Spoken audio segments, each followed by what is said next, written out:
کر ڈالا تھا، لیکن اس سے پہلے کہ میں اس کے سوال کا کوئی تسلی بخش جواب دیتا، اس کی پکار پڑ گئی۔ سندھی لب و لہجے میں کسی نے آواز بلند اس کا نام لے کر پکارا تھا۔ ASI جمشید احمد اس پکار کی جانب لپک گیا اور میں نے سکون کی سانس لی۔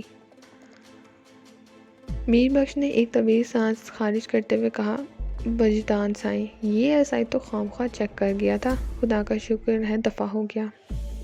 میں تو دل ہی دل میں پریشان ہو رہا تھا، ویسے سائیں ایک بات کا تو اطمینان ہو گیا۔ کون سی بات؟ میں نے پوچھا۔ یہی کہ یہاں کی چیکنگ سے ہمارا کوئی تعلق نہیں ہے۔